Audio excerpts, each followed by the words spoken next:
大家好，歡迎返到嚟肥宅嘅頻道。今條片會介紹一下田工 AB 補土嘅一啲基本改件用法。其實改件嚟講，補土都真係幾好用嘅。如果你係第一次瀏覽我嘅頻道，我嘅頻道就係主要介紹一啲做基本模型處理嘅手法，同埋一啲我自己做改裝模型片段嘅分享。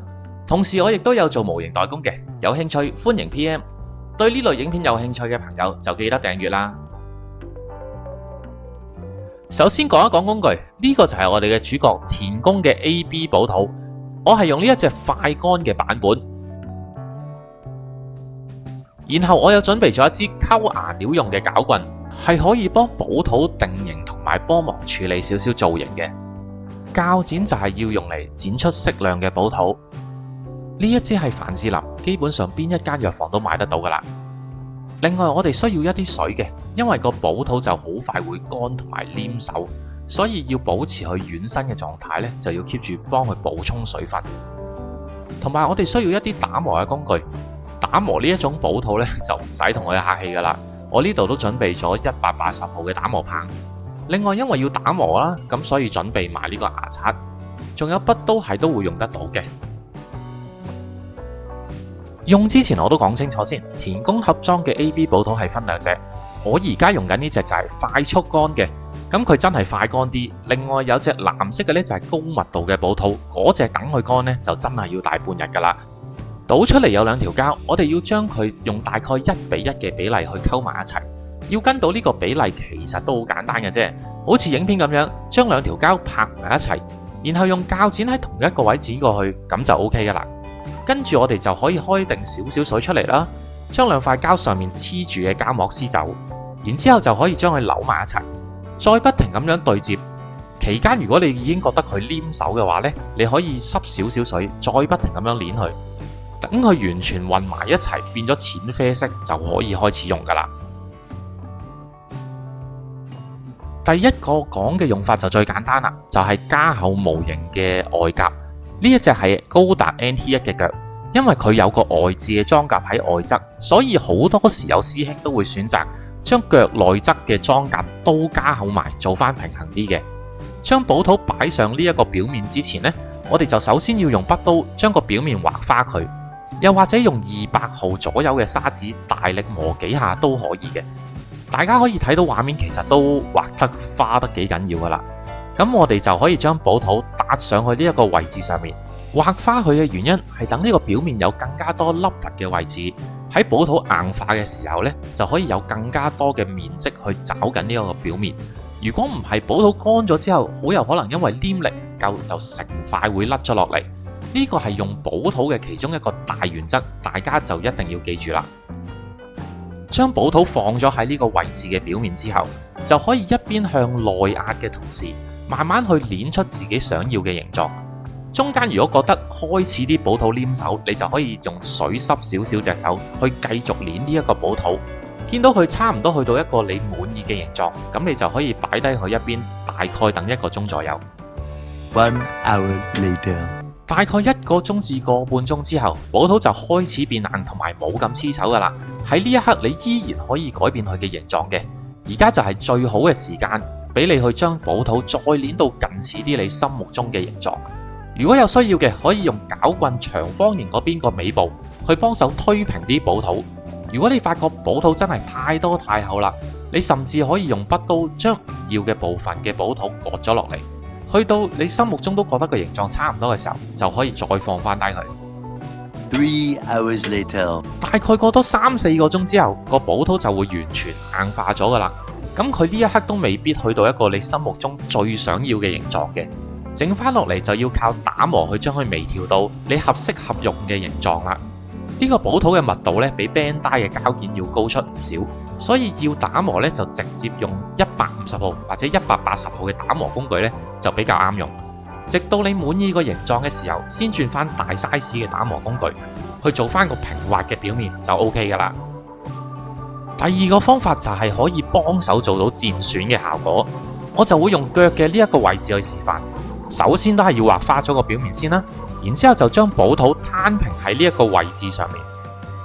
期間可以用到絞棍嘅長方形尾部去幫手推出一個自己想要嘅形狀。呢個時候嘅補土呢，就仲係會有好強嘅黏力，可能會黏到你支攪棍嘅。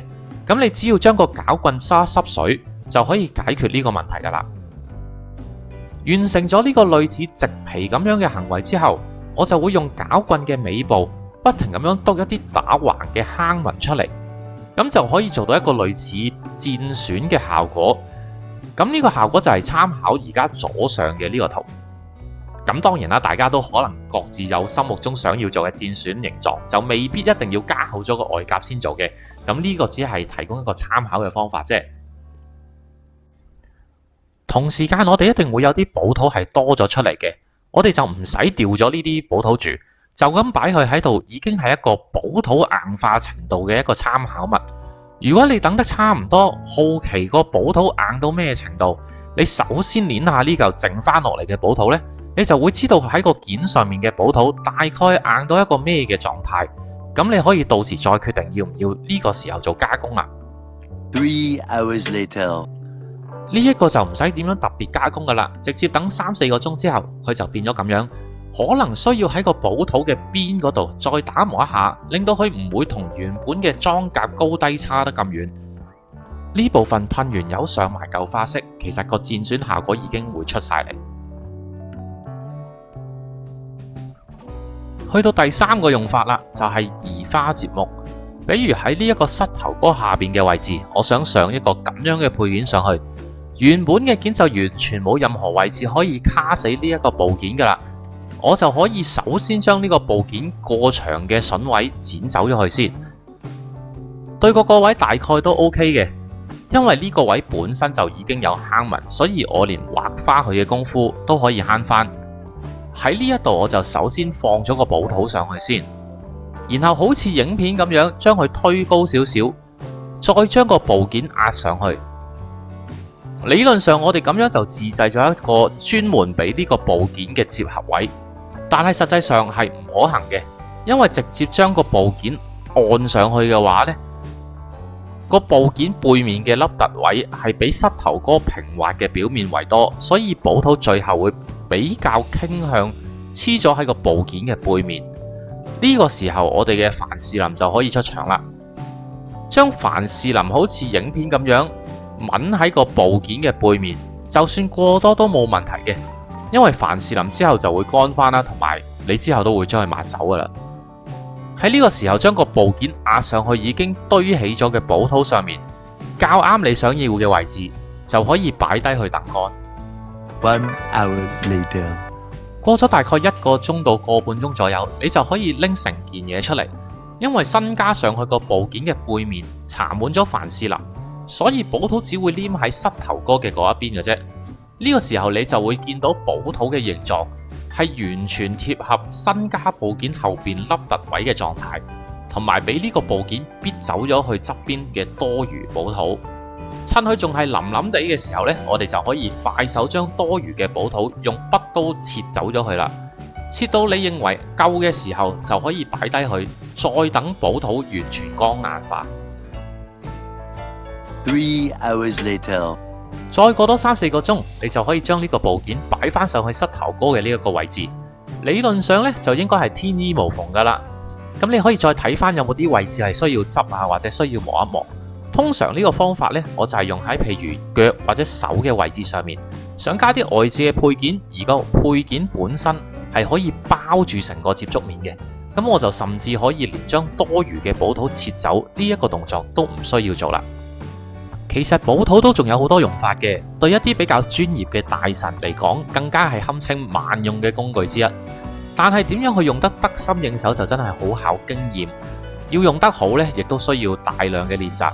喺呢度肥宅都只係介紹一啲比較基礎嘅用途，俾各位有興趣入呢個改造坑嘅師兄弟們一個參考。話說肥宅其中一隻代工都完成咗啦，大家可能睇我 Facebook 或者 YouTube 都會見到有啲相貼咗出嚟嘅，個效果都算幾成功嘅，所以都應該會用呢一隻完成品去拍多條片。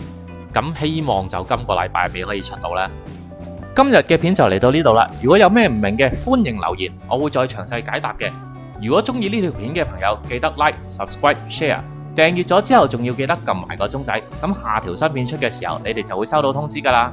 我哋下條片再見，拜拜。